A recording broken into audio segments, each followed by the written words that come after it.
Ask the podcast coach for nice popping P to start off the day. Ask the podcast coach for October 16th, 2021. Let's get ready to podcast.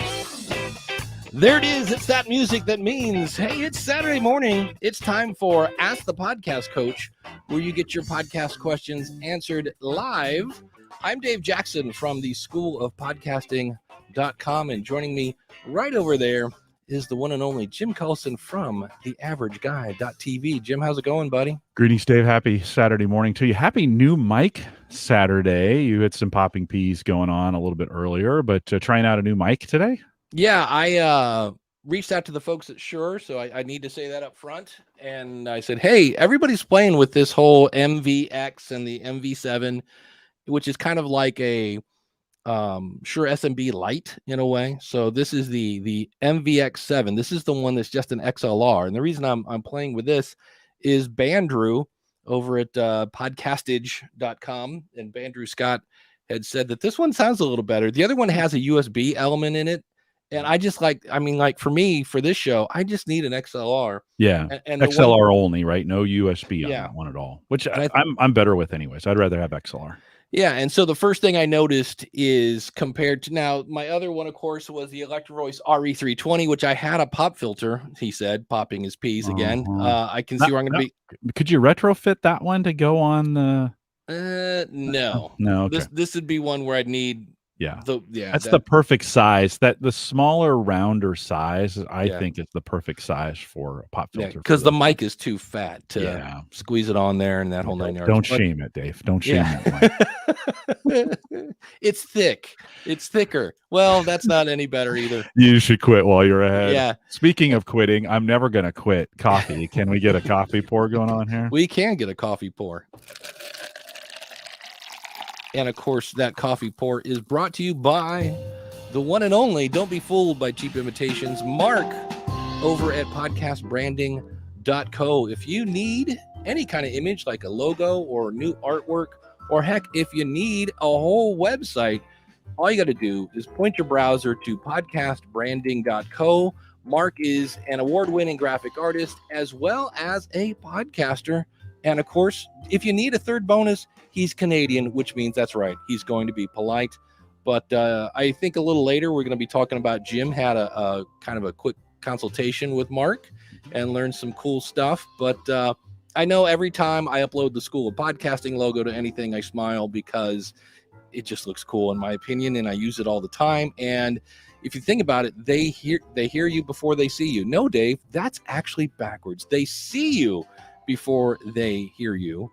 And we should also say, I think I said this last week, but if not, Mark just celebrated 6 years doing his podcast, which is The Resourceful Designer. So when you're ready to look professional, there's only one place you got to go, and that is podcastbranding.co.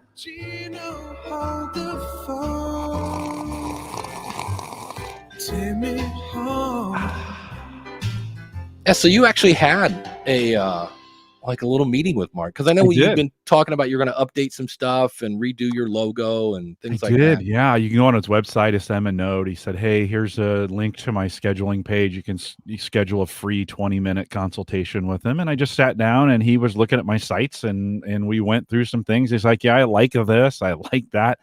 I could do a few things here and I could help you out with this and help you out with that. And it got me kind of thinking about, I should do a whole bunch of... This is one of those moments on my podcast. You start thinking, well, if I'm going to change that, I should probably change this. And I got this thing to do. And I got some work to do. I'm going to book his branding. He has a branding package. Mm-hmm. I think it's social branding package. So I'm going to book that with him and start going through that process. I meant to do it during the week. I just didn't get to it. So yeah, Mark, thanks and he came on the other, I think last week or 2 weeks ago that he came on and joined us for most of the podcast. Yeah. And I know everyone that listens to this show is going to go, but I also have to realize everybody that listens to this show doesn't listen to the School of Podcasting. Yeah. And I'm going to take that because I had so much feedback from people that said, man, that was like the best show on graphics and design and things like that. And I was like, that's really good content. I'm like, I might repurpose that over at the School of Podcasting and make it more like a like an NPR kind of thing, and just cut out his answers and kind of weave a story through it and things like that. So be a good way to repurpose it. I think you could add value to it, Dave. I think you could probably pull it apart and add value to it, and then the folks that listen to both shows, it would be great reminders. Speaking of listening to shows, Dan Lefebvre from Based on a True Story podcast, he joined me on Home Gadget Geeks on Thursday. Nice. And listen, I just had the most he's a really good podcaster. Like, yeah, I just had the most fun with him, and he's kind of a geek, which was pretty great. So if you're interested, I'll be publishing that a little bit later, homegadgetgeeks.com. But Dan came on. We thank Dan for his sponsorship of the mug. There's a couple episodes that he's done that have been tech related, so we're able to pull those in and talk about those. So super cool. So Dan, thanks for coming on the podcast, and thanks for sponsoring the mug. And we got some comments here. The sure sounds different than the EV. Well, yeah, it has kind of a hollow sound, which is interesting because that's the adjective that Jim used. Now, right now, I'm running it completely blank. If I came in here and said, hey, turn on the processing, now I'm probably too bassy, or who knows. Ooh, not yet. No, not yet. All right. That's the other thing I noticed. It did add bass to it right away. Yeah. The other thing I've noticed is and that's one of the reasons why I like the RE320, is there's definitely a little more of a proximity effect. Now, if you're like, what kind of word is that? Means if I get really close to it, I'm going to get bassy, a little bassier than usual. So, yeah. So I thought I'd play with it. You know, it's just the only thing I noticed, because I thought if I back away from it and talk about, I don't know, a fist away, and if I say, please bring pizza pronto, I'm not popping my piece. But as soon as I get close and say, please bring pizza there, I'm starting to hear them here. And I'm about 3 fingers away, maybe 4. So it's one of those things where you're going to either need a pop filter, or you know, maybe I'm just weird. Maybe I just talk too close to my mics. I always recommend like 3 fingers, and then do what I'm doing now, which is I'm pointing this thing at the corner of my mouth. So, but did I interrupt your story about Mark? No, I think we got to the end. Okay. Because the fun part was, in the end, he was kind of like, he almost said, I don't really need to do anything. Yeah, it was a situation where he's like, actually, I like a lot of what you're doing, but here's just a few tweaks you could be doing to it. So if you're kind of thinking about, well, you're getting to the point where you want just some consultation on your brand, it doesn't have to be a whole big ordeal. Now, it might be, but it doesn't have to be such a huge big ordeal to get in there, and like you don't necessarily have to have all new stuff done for you. He may just do some tweaks. So great opportunity. But David, it got me thinking, I need to probably think through, like, what am I doing on Home Gadget Geeks? And are some things there, he had some recommendations on the way I do YouTube, and I was thinking, do I still want to kind of do the format the way I do it? Would I change things if I'm going to do some new artwork and some new logo work, tweak the logo, so to speak? Do I offer some new things? Is this time to change up some stuff?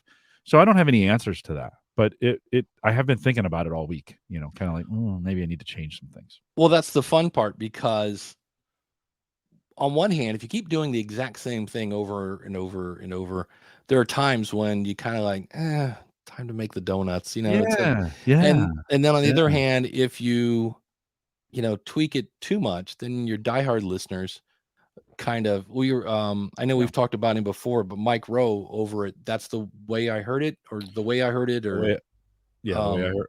Yeah. Oh, I used to listen to it all the time. This was pretty bad. I've stopped because of some of the changes he's making. Yeah. And I knew we were in trouble, because you are the person that turned me on to the show, and I loved it because it was short. And Mike was my shower show. I would start it, get in the shower. When Mike was over, I don't care how good it felt, it was time to get out of the shower.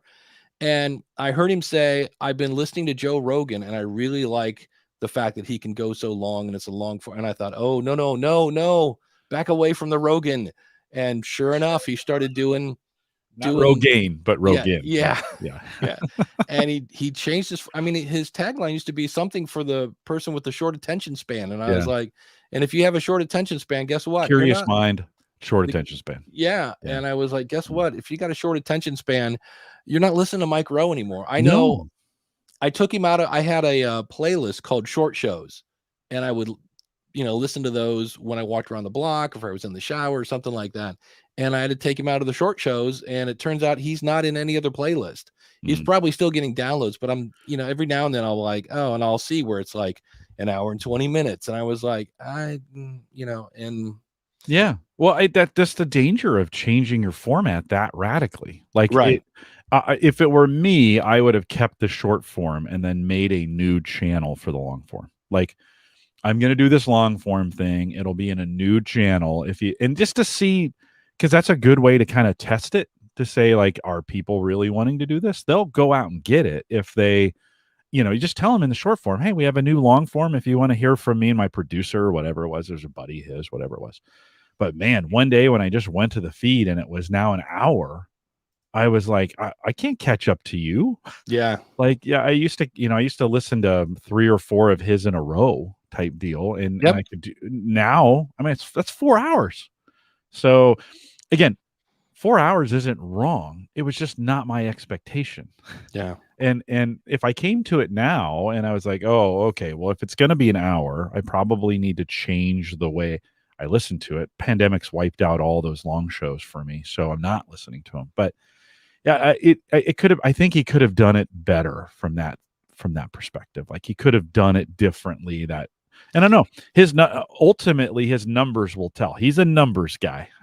He watches them all, so the numbers will tell. If he gets a huge drop, he may change. May come back, and that's a matter where maybe it was a case where he was tired of doing the short show for the curious mind with the short attention span. Still Does it? It's in the long. It's show. in the beginning, and his whole thing is, well, you can listen to the short show and then skip. And I was like, how about? And I think that's true. Maybe having 2 different versions of the same show then, because I don't really care. Like, a lot of times he was giving the behind the scenes of the story, and I was like, I don't care about, like, I just want the sausage. I don't really care how it was made.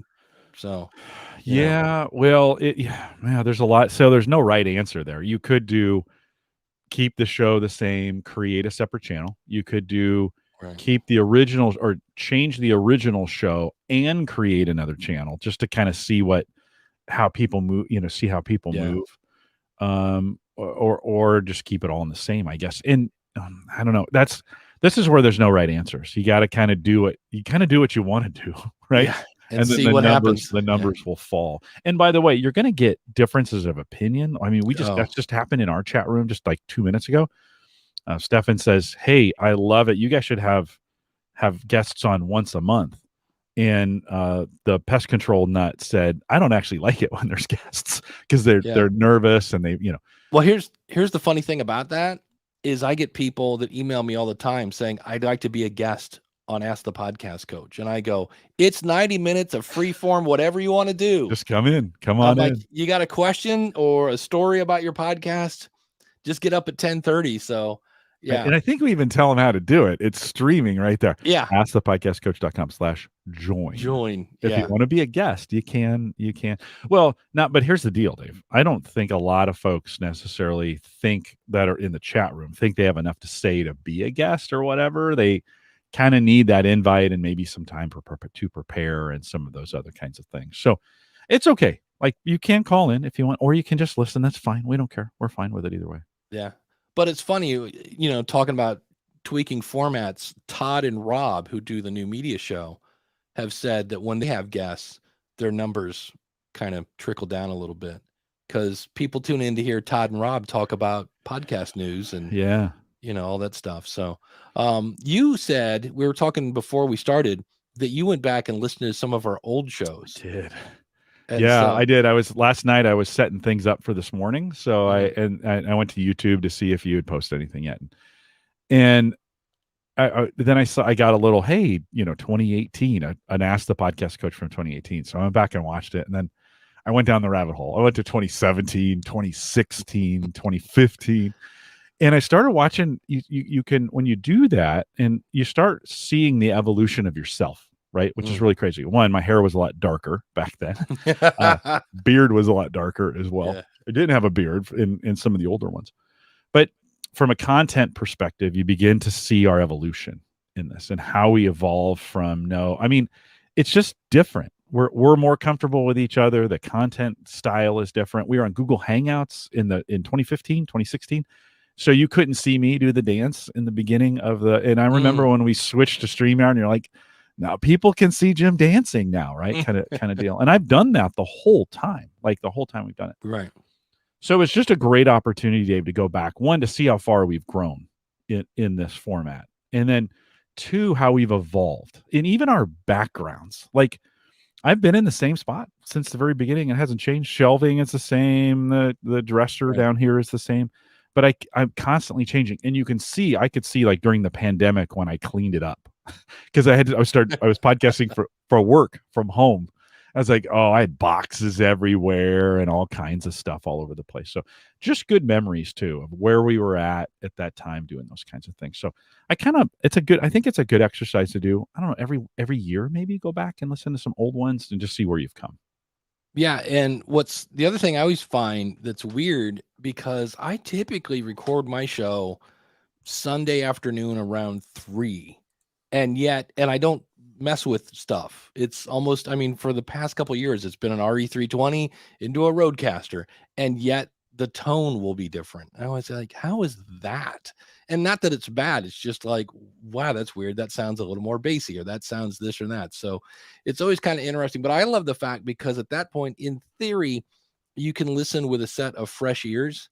And so when you're sitting there going, ooh, if it's an interview show, I hope I ask them about this when they get done with this answer. And then you can kind of see if you did, and that whole 9 yards. So yeah, I think if you think about it, golfers, any kind of sports people, comedians, all these people go back and watch to critique their performance, because there's might be something you're missing, and you can't really do that with a show you just released, because you're way too close to the forest to see the trees. Yeah. But when it's 6 months, a year later, you're like, I don't even remember recording this. I talked about this. No. Although what's weird for me is I listen to the intro. If I can listen to 5 minutes of the intro, I can almost tell you where the show went. Now I couldn't tell you, like if you said, hey, we did this show on October 18th, 2015. Even if you mentioned we had a guest, I may not remember it. But when I hear the audio or see the audio, it all starts flowing. It all starts flooding back. You're like, oh yeah, I remember that. Okay. Yeah, we did this and we talked about that and this kind of thing. So it flows back. When people ask me, hey, do you remember what you said? I'm like, do you have any audio? Can you point me to the audio? Because I need to actually hear a little bit of it for some of those memories to come back. Yeah. Chris Nessie says, a problem with a call-in show is when somebody calls in, they basically become a guest. So, and that's the tricky part of a live show. The thing I had to get comfortable with was, and it's usually pretty obvious, if somebody comes on and you're like, this is not a good fit, or in some cases, and you'll hear this on talk radio, well, they'll be like, well, I just think Brady is the GOAT, man. He's the best of all time. And you're like, okay, Steve from Rochester. He's like, he is, man. He's the best. And you're like, like greatest of, and you're like, okay. So we realize that Steve has said all he's come on to say. Right. And he doesn't want to get off the phone. And that's where you got to go, all right, next up, we have Joan from Poughkeepsie, and you just got to move Steve off, because he had his time. He did his thing, but he doesn't want, he turns into, I'm going to date myself. Google this one. It's fun. John Belushi. So that was like 70 something, had a great skit. It was called The Thing That Wouldn't Leave. And it's like these poor guests. And he's like, you guys got any Fritos? And he's like, well, talk radio they're brutal. I mean, when you're done, you're done. Well, thanks for calling in. And you're not jumping. You're gone, and they have removed you. I think a good host can kind of figure out when the conversation's reached its terminal velocity, and then say, well, hey, I appreciate you calling in, and not saying, well, anything else? Like, right, because you're just gonna the guest will make something up, because they feel like, or they'll do this. This is really common too. I hear this all the time. Anything else? No, but, and then they say something else. I've done this. I've heard this on my own podcast and on Call the Coach and the stuff we do at Gallup. If you want to close the conversation, just close it, right? Just go, well, hey, appreciate you coming in. Thanks for doing this. Have a great afternoon. Let them go. You got to do that. And if there was really something that they wanted to say, they will call back. They can. They can. I don't know that I've Yeah. ever heard that or seen that, but aside from the Well, I think you're afraid that someone's going to feel like they got pushed off, and Right. they did. Like, yeah. so, that's the danger as a guest to make it sensitive and be like, well, gosh, that was fast. You ready for you know? the best phrase I heard this week? I was Yeah, talking to yeah, a friend of mine, and we're talking about trying to work with churches, and he said, just remember this. And I go, what? He goes, being offended is a choice. And I was like, oh, that is good. It's like, Yeah. I like that. So, well, I see we got another question in here. This is always a good one. This is from our buddy, Reverend Ken Blanchard. He says, what are the three, this is the problem with this question. We have to pick the top 3 for starting a new show. Stuff you know now. I think based on what we know now about starting a new show, Yeah. I think the number one thing is you have to be interested in it. Like, and you have to be interested in it for a while. This can't be the latest craze. Dave, you got interested in crypto a month or 2 ago, and I was a little like, Dave, is this something you're going to stick with for a while? Because are you really interested in crypto, or it's going to be not? It'll fade pretty fast. Yeah, it's probably going to be a once a month show. I've come to that conclusion. That's because when you try to do a round table with a lot of people, this is one of those things like we just talked about. There are times when you have to be okay, kind of saying, okay, we're done with this guest and we're going to move them off and bring on another guest. And that is awkward. You have to realize that you're not going to be able to pick a date and time that everyone can show up. Yeah. And you just got to go, well, I know that so-and-so can't make it, but it's, Thursday at this time. And that's the way it is. I think for me, the questions I always ask every single person when they start off is, number one, why are you doing this? And if they go, I want to make money quickly, I go, okay, great. Do you have an email list? No. Do you have a large social following? No. Great. Do you have a product of any sort? No. Okay. Then you're not going to make money fast. I'm like, that's just straight up. So why am I doing this? Figure out who is it for?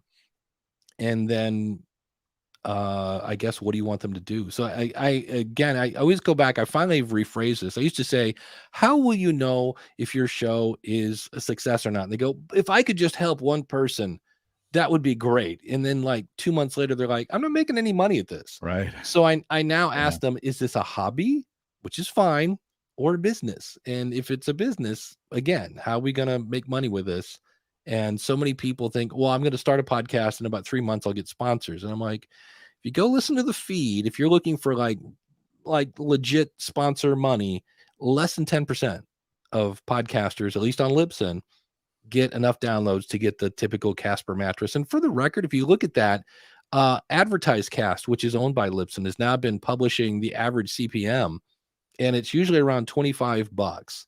So if you had 5,000 downloads at $25 CPM, I think it comes out to like $500 an episode. Mm-hmm. Okay, so that's great. Now, if you have more than one spot, that's $1,000 an episode. But if you do a weekly show, throw in Uncle Sam, there comes a point where you go, yeah, you're going to need another stream of income there. So I think that's it. So why am I doing this? That's key. Because if you don't know the why, and then who's it for? And then what other tip? I do your point about success, knowing what are my success metrics? I think that's super important. How do I know I'm doing the right thing? So that's a way to measure it, right? Whether that's in downloads or influence, or I want access to people, I want to meet people, that kind of thing. I think it'd be good to have some success metrics. And I think for me, it's my favorite bumper sticker that I kind of came up with. Spend $100 on a microphone, spend 100 hours figuring out what your audience wants. Yeah. And realize that you're not always going to know what your audience wants, but there are ways you can, in the School of Podcasting, I have a couple tutorials on this where you can go into Amazon and look for 4- and 2-star reviews. 4 because it was good, but not enough to get a 5. And people will typically say, I would have given it a 5, but they didn't talk about this. You're like, okay, people want to know about this. And likewise, it'd be like, I would have given it a 1 because it was pretty bad, but they did mention this. So I gave it a 2. And so you can get feedback. And then, of course, we make jokes about this, but it's not a joke. If you go to YouTube, there are lots of comments. Oh, and you can see what people like. Why did this video suck? Oh, this guy's, so you can see what the trolls are up to. And sometimes the trolls make a point. So that'll give you insights. And because that really is what kind of gets, when somebody goes, wow, this show was made for me.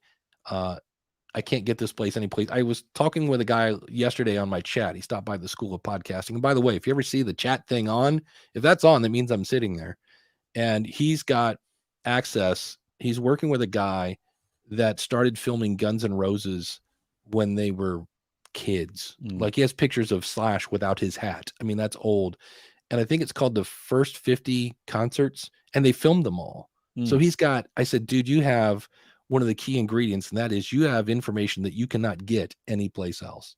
I said, right now, Guns N' Roses is kind of working on new material. I said, but we all love Appetite for Destruction. And I said, so he's setting it up, and he's going to have bonus content with Patreon and things like that. But that's another key ingredient when you have information that you can't get anyplace else.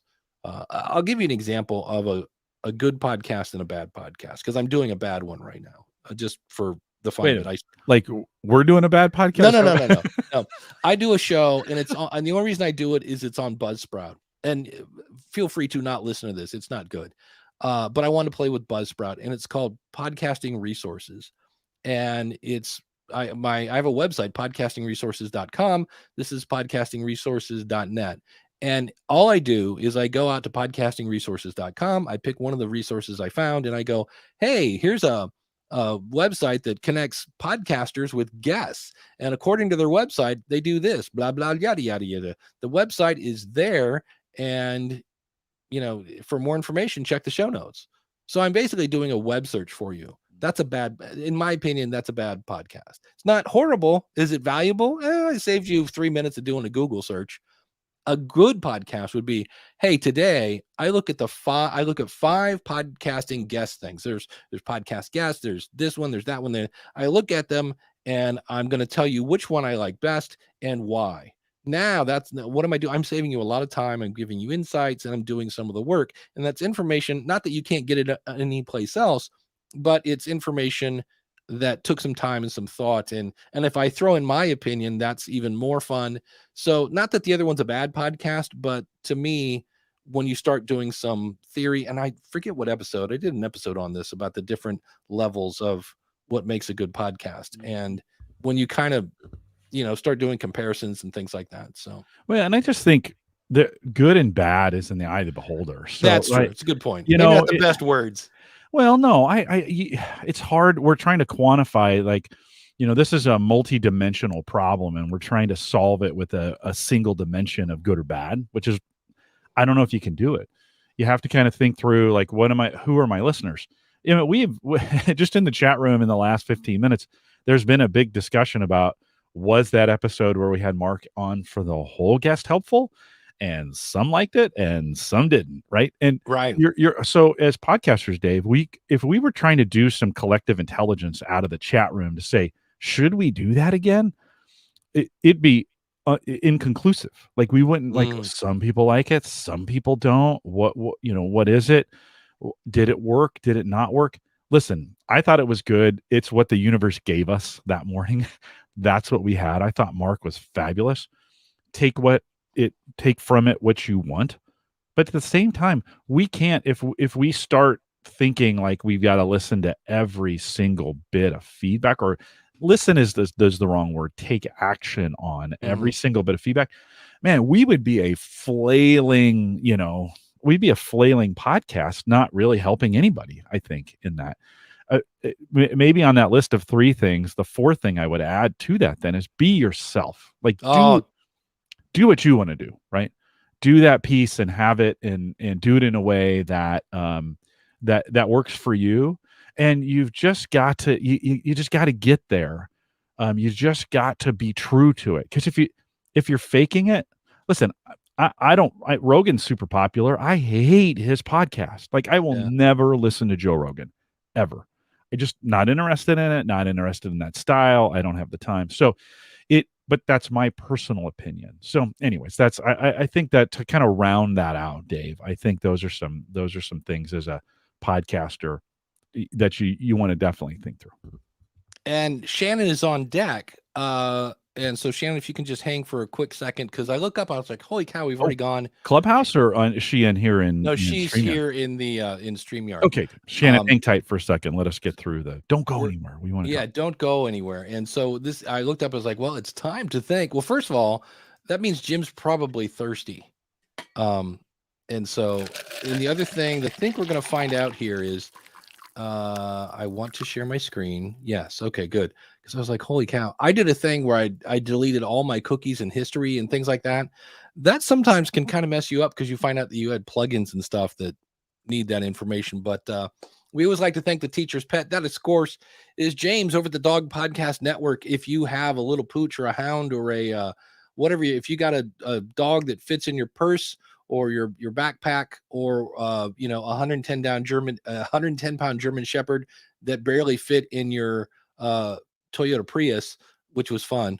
Then you got to go over to Dog Podcast Network. They have short shows, they have long shows, they have tall shows, thin shows. If it's about a dog, it's over there at Dog Podcast Network. And then we always thank our $20 supporters. Oops, I skipped one.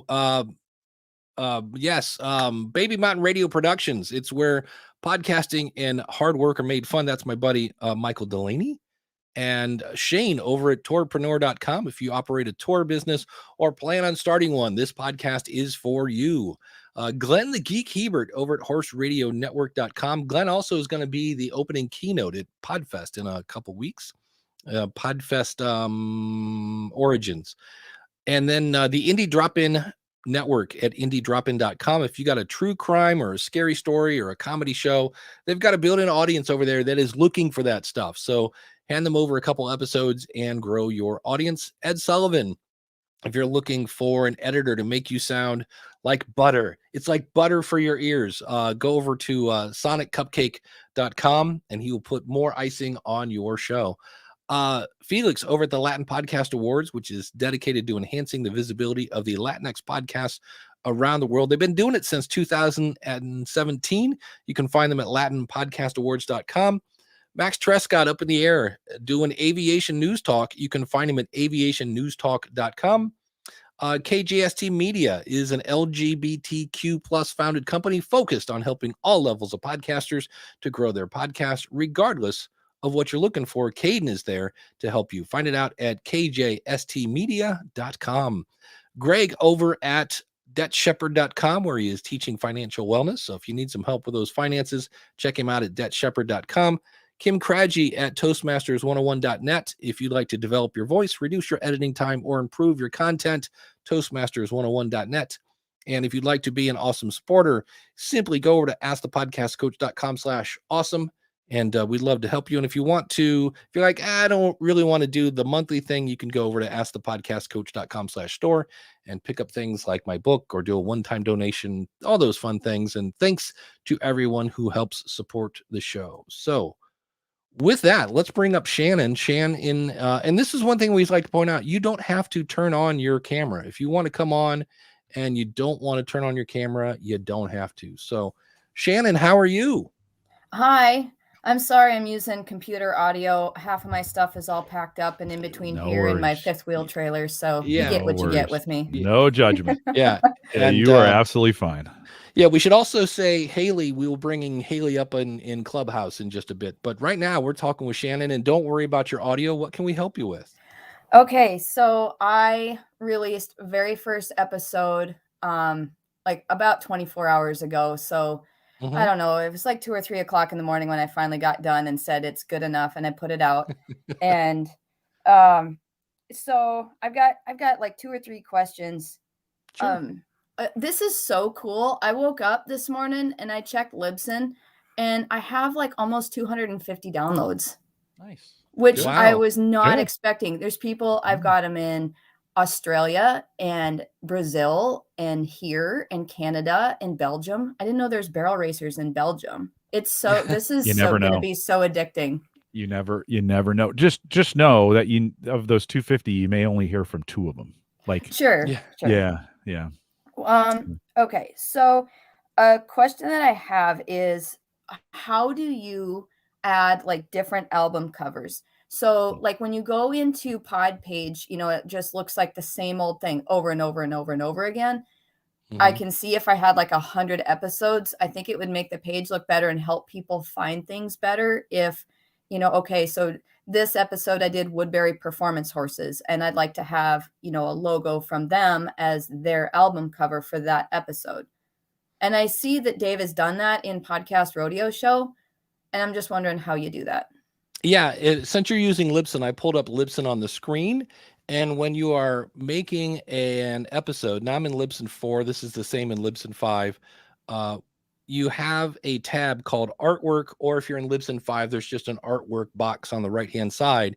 And when you upload an artwork, and that artwork needs to still meet Apple specs, so it needs to be at least 1400 by 1400, all the way up to 3000 by 3000, and the file size is so important, needs to be less than 500 kilobytes. And you just add that to that. Now, here's the fun thing is not every app will show these. Like Amazon looks beautiful. Spotify looks great. There are a few others. Apple's website will show it, but the Apple podcast app will not. Why? Because it's Apple, and they like to do things that are confusing. So that you just upload it on the episode, and then Podpage, when it syncs your episode, will bring that on over. Okay, so it's just in there on the episode. Yep. Okay. And if I've seen people that will upload the artwork that's the exact same artwork that's under their show. So you have show artwork and you have episode artwork.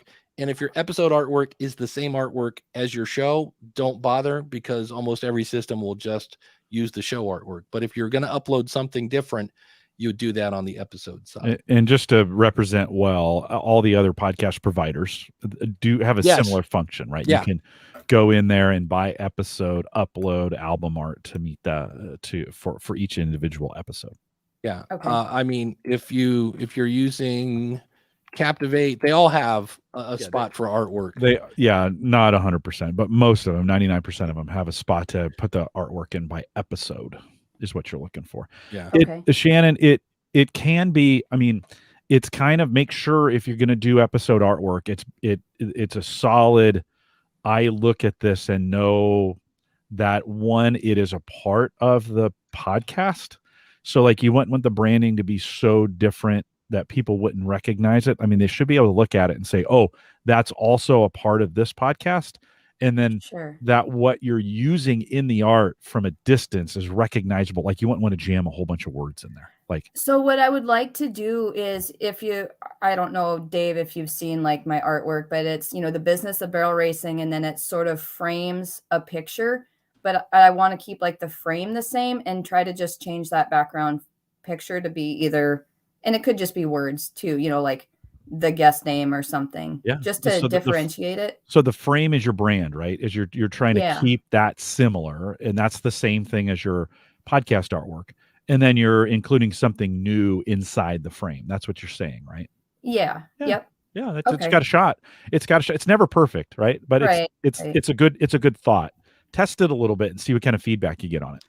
Yeah, I'm trying to find the feed from Libsyn. They have almost like a template where let me share my screen. While you're bringing that up, Dave, that was some advice that Mark gave me too when I talked to him this week. It's like for my YouTube logo or YouTube thumbnail, to keep the elements similar so they know where they're at, but then I could put individualized either faces or words in there. Go ahead, Dave. You got this is the cool thing that Mark did for me is, if you're doing something that probably should be changed, he will very politely and lovingly and very, he's a Canadian again, he's going to be polite, said, Dave, he goes, you want your artwork to kind of, he goes, sometimes these are so small on different apps. Right.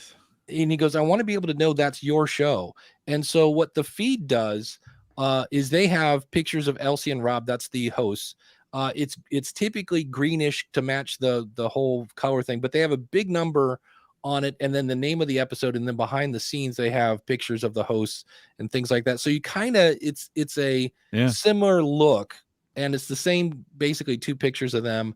And so that's just, they have kind of like this little template thing, and I was like, I need to do that. Because it's simple, and that way you do that. And does that make sense, Shannon?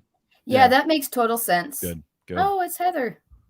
Here we go. I'm going to say, this is your site, right? I got the right. No? Okay. What's your website? I am thebusinessofbarrelracing.com. Oh, there we go. Shannon, what else? What are the questions? You said you had a couple. Okay, so another question I had was I ended up with 2 versions of the podcast in Spotify. So what was happening was, it was the middle of the night when I was working on things earlier last week, and the link to do things for Spotify within Libsyn wasn't working for, it turns out, about half an hour. Like, it would just give you an error, and it was nothing. It said something about Libsyn can't do anything about this. I don't remember exactly what it was. So I went actually to Spotify and created, a Spotify account, and I'm like, okay, now I'm done.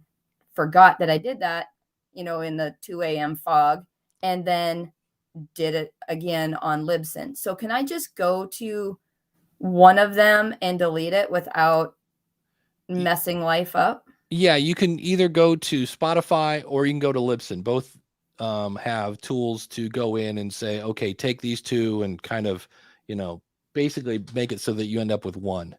But so what's the best way to do that, do you think? Can I just go to Spotify and like delete my account and everything because Libsyn is already pushing it there? No, I mean, you can delete one of the versions because chances are you're pushing the same thing. You're using your Libsyn. You want to use the Libsyn Spotify feed. That way you'll get stats about Spotify. So you would want to delete, if you ever put one in that's like your website, the Business of Barrel Racing /RSS or whatever it is, and then you have one that's /Spotify, you want to get rid of the one in Spotify that's just good old fashioned /RSS. You want to keep the Spotify feed in Spotify. So, but if you email Libsyn, we can do that. We basically have a tool. It's really cool. Spotify gave us a tool where we can go in and kind of affect things, because this happens all the time, especially for Anchor people. Because Anchor people will have Anchor will submit them to Spotify. They'll come over to Libsyn and they'll set up their Spotify destination and it'll submit it again. And so they just got tired of us going, can you delete the duplicate? So, Shannon, which isn't as important as how fast you do this. So, because you've got people subscribing right now. So, you're going to possibility you're going to break that for some, if you remove one or the other, you're going to break one of those. Yeah. So, and they're both coming from Libsyn. Like it's all Libsyn /Spotify. But if I was on Spotify and I subscribe to the one you remove, it's going to break it. Now, chances are they'll go find it again.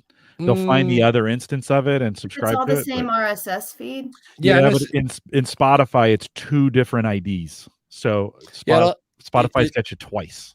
Yeah, it's going to depend on what happens in Spotify when they click on that. Yeah, like behind the scenes, if they're directly connected to the RSS feed, or if there's some sort of just don't worry about it. Just move quickly to get it done. Yeah, I'll do it right away. Yeah. So Figure out which one you want removed and then remove it. Okay. Cool. Yep, I'll figure that one out. Any tips as far as like phone number? Like, Dave, do you have or Jim, do you have like a phone forwarding service? So I have a Facebook site that's getting a lot of traffic all of a sudden for the podcast. For contact info, do people actually call like this? The Western industry is pretty tight, and people aren't afraid to just pick up the phone and call you. So it would be nice in some ways. On the other hand, do I really want to put my phone number on a Facebook page? Not your cell phone number. No. You can you can get a Google Voice number. You can go to podcastvoicemail.com, which is my Call 8 affiliate link. And people will call in. In fact, later today, somebody sent in a email to us that we'll be talking about. But I would not put a phone. I have for a while. In fact, I think right now I have my Google Voice number on the School of Podcasting site. And I've only once had some poor guy in Germany call me at like 4 a.m. So you just learn to I shut all those stuff off too. You can get like a Google Voice number, but where you don't get notified. Just make it voicemail. Yeah. You just check it on a regular basis. But that kind of depends on your audience. Some audiences will call. Other audiences will not. Yeah. And so if your audience if they want to do it that way, you should provide a number for them to do it. If in the future you stop getting calls, stop using the phone number as an option, because obviously it's not, that's not what your audience wants. But Sure. I think it's worth throwing out there for now, for sure. Yeah. Yeah. Okay. All right, cool. Well, I won't hog any more of your time, but thank you. Great having you. I'll probably be back regularly now that things are kind of rolling, because I'm gonna break. Cool. I'm gonna break everything. Yeah. Well, welcome to the world of staying up till 3 a.m. to get your Nice. Great, Shannon. Thanks for joining us. Yep. Appreciate it. Thank you. You bet. Call anytime. And in Clubhouse, the one and only Haley Radke. Let me turn up the phone so we can hear. How are you, Haley? Good morning. I'm well. I'm laughing because I didn't really have a question, but I was the only one in the Clubhouse room, so here I am. Oh, okay. Oh, I just let's use it as a chance for you to promote your podcast, and then we'll let you go. But what do you podcast about? I'm adopted, and I talk to other folks who are adopted as well, and we talk about search and reunion, and the hard things that come along with that. It's called Adoptees On, and I guess my question would be, I'm coming up on 200 episodes. So what did you guys do when you hit milestones on your show? This is a great question. I have done a couple things. Usually I break format, which is kind of weird if you think about it. And I will do something wacky. I peaked at episode 400, and I did I made up a fake radio duo called Binky and the Wiz. And ever since then, I cannot top Binky and the Wiz. And I'm at 789, something like that, for the School of Podcasting. And so I'm coming up on 800, and I'm just out of ideas. I've seen people do things like Ask Me Anything. I tried that one year, and it was okay. I thought people would ask more like personal questions or whatever, and they were still asking me like, what's the best microphone under $100? And I was like, oh, okay, yeah, we can talk about that too. I think maybe something live. I've seen people do that. Jim, have you seen any people do? All different kinds. What is your what's your current format? Like, how long? What do you do? Is it interview? Is it solo? What's your podcast like today? It's interviews. I'm usually around an hour, and I actually didn't Ask Me Anything to kind of like start back in the fall, and I found the same sort of thing, Dave. So it was kind of more a mix of questions. But what's gotten the best down? Like what episode that you've done has gotten the best downloads, and why? That's a great question. My top downloaded episode is episode 1. Oh, because I feel like people go back to. It's been out there the longest. It has been. So that doesn't necessarily help you. I would think this is just my advice. Find the thing that's been the most popular and do it for that milestone, or just do another episode. Your listeners really don't. I have a story where we on 100th episode we did a whole congratulatory thing, and the host, congratulations. This was back in the day when 100 was a big deal, and the comment we got from somebody in the chat room was, that's an hour of my life I'll never get back, and stop with all the congratulatory backslapping. And you kind of go, well, that's kind of true. Like, in some ways, do you celebrate? Well, your listeners are there for content. So I think I would bring them back for some of the best content to still celebrate it, recognize it in the beginning. Hey, this is 200, blah, blah, blah, blah. Then get to some really great content.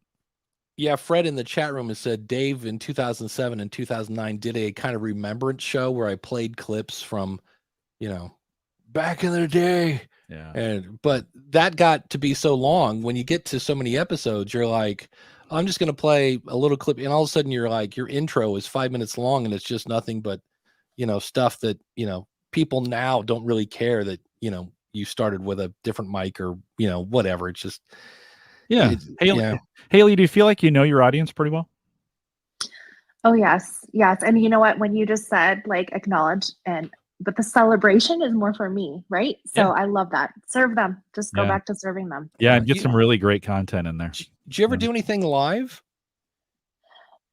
No. Okay.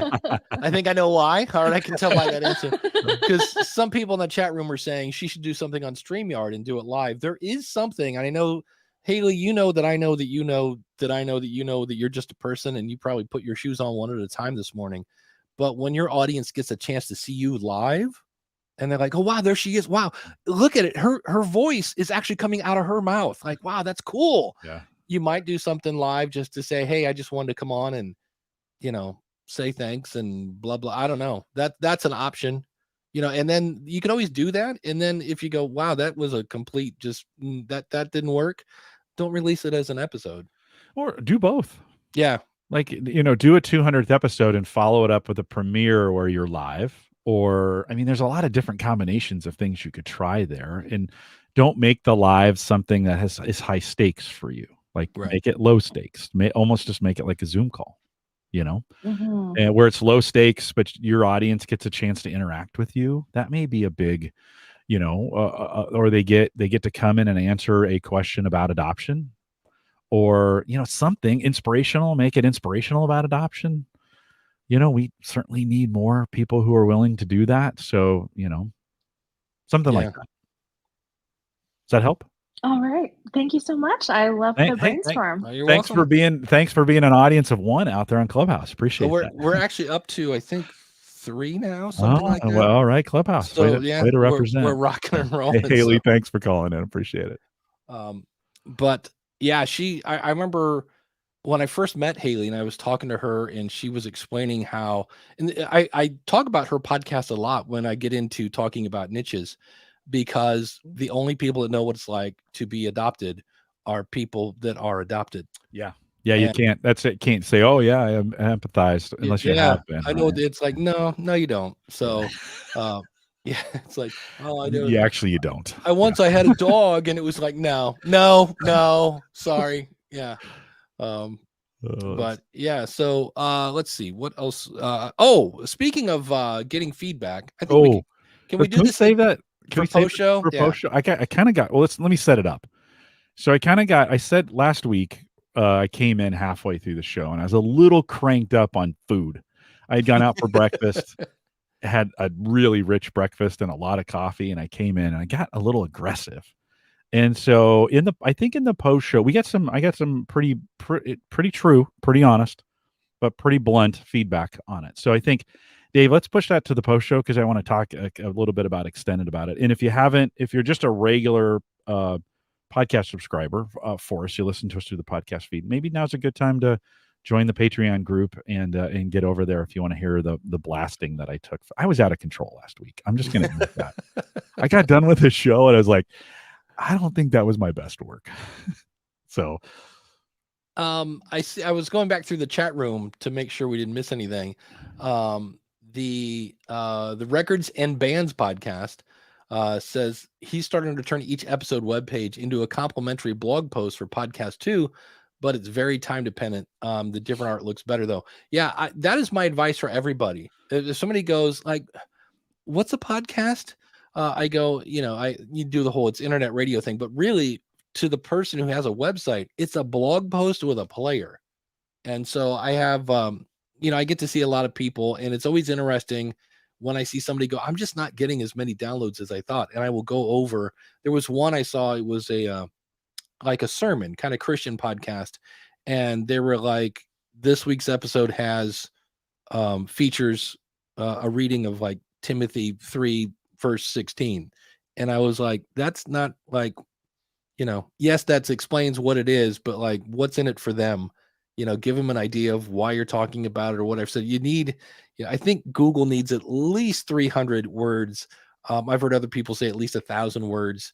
And the idea is, by having a blog post, number one, not everybody hears. So a blog post lets people read, but it also gives a chance for people to see what the show is about and let them decide, do I want to click play on this or subscribe or things like that. So, okay, hold on. You just passed over what's super important. Okay, Google needs 300 or at least 1,000. What does that mean? So words, but what kind of words? Good words.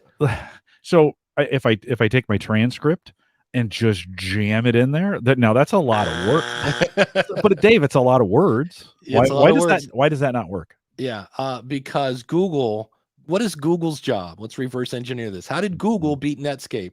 they delivered great results. Like, you don't have to, usually you find what you're looking for on the front page of Google and you're like, this is exactly what I was looking for. Yeah. Whereas when somebody goes to your website, when I go to a website and I see an unedited transcript, I run immediately because I always say we don't talk like we write. We don't write like we talk. And I realized that, hey, it's easy. It's only, $7 a month for Otter, but it's not good content. It's just content. You've basically just threw a bunch of crap on the wall. Now, granted, it's words and it's a conversation, but again, we don't write like we talk and we don't talk like we write.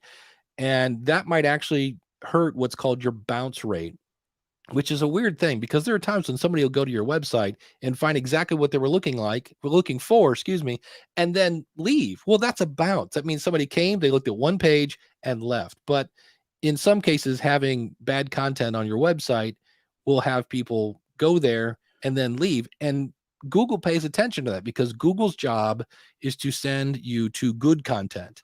And so that's where I put a thing in Facebook this morning. I said, it appears to me, because somebody said, hey, I've been doing transcripts for a few months now, and I'm not seeing a huge amount of boost. And I said, it appears to me that transcripts are yet another silver bullet that doesn't work. Yeah. Okay. But let's be really, really clear. There are some cases, my case at Gallup, I have to have transcripts. Like people expect them. It's ADA compliancy. It's one of these kinds of things. So we have to provide. I do edit them. What Google also checks for is page load speed. If you have a site that's super slow, say you're on a shared host and it's not a very good shared host and your pages take a long time to load, you will get penalized from Google for that. They want the user experience to be click on that link and it takes you right to the page and the page appears. The more pages, the faster the page, the better it gets ranked. So check your page load speed. Transcripts have a chance or have a tendency to slow that down because there's just so many words. It's bringing these in. There's some tricks and things you can do to fool that, but you do want to make sure that you have very, very quick page load speeds as well, and that your site is up to date on that. Okay, so 3 to 1,000 words. So, but what if all those are all links? Like, what if I have 1,000 words and they're all in links? Yeah. Again, that might attract people, but will they stay? No, because they show up and they go, I don't know what all these links are about, because you have to listen to the podcast to understand what the links are for. And so that's what gets kind of tricky. Yeah, I would say, and it's kind of like porn, right? You know a good blog post when you see it. No. But there was that whole legal defense, and they said, look, we can't define what porn is, but we know what it is when I see it. Yeah. And to me, a good blog post, number one, a good blog post is not somebody going on a page. You've got subheadings. People don't read. Let's get that right out in the open first. People don't read. Trust me, as someone who works in tech support, people don't read. I can give people the exact steps and they'll come back and like, that's, I'm like, okay, you didn't read the answer. So usually a well-crafted blog post will have subheadings. So it's like, here is the top 3 things to know when you start a podcast. And then we'll have each subheading will be one of those things. And then you'll have a paragraph. And what happens then is somebody comes in, they see the title of your blog post. I cannot stress that enough. The title is always hugely important. They come to your website, they then read the subheadings, and then they'll read probably the first paragraph, maybe a little bit, they'll skim it. And if that first paragraph or the first thing they read sucks them in, they'll go ahead and read the rest of it or hit play.